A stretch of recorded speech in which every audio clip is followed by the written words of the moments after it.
You know, the best way to learn how to do something yourself is to look at the professionals that do it every day. And that's exactly what Steve Cory did with his new book, Deck Designs. Thanks for joining us. Thank you. Now, you've written a bunch of books on how to and do it yourself, right? Yes.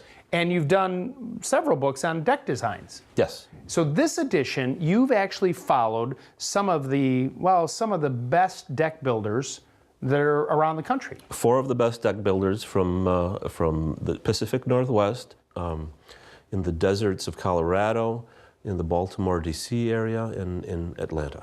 A common thread between these folks, what did you see in there? Pride in workmanship, amazing designs, product choices, material choices? Pretty much all those things. All of them, obviously they're in it for money, but they really do have a passion for building good decks.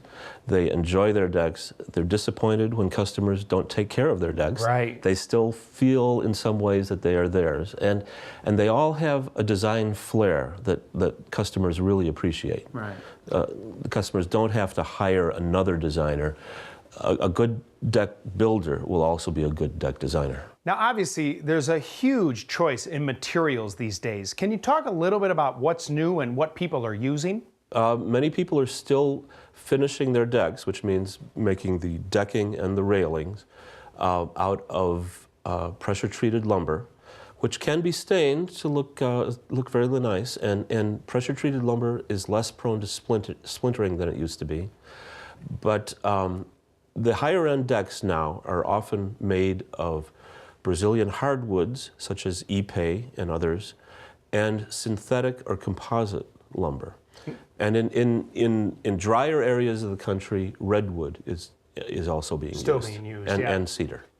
A lot has to do with aesthetics. For instance, in the Pacific Northwest, they tend to use composites a lot because it's so moist there. And the tastes run toward grays and beiges, right? Because it just seems to suit the area. In other parts of the country, they like lighter colors or more wood tones, for instance. Now, with synthetic woods and synthetic products that are available for decks, there really is no such thing as maintenance-free. The maintenance is key.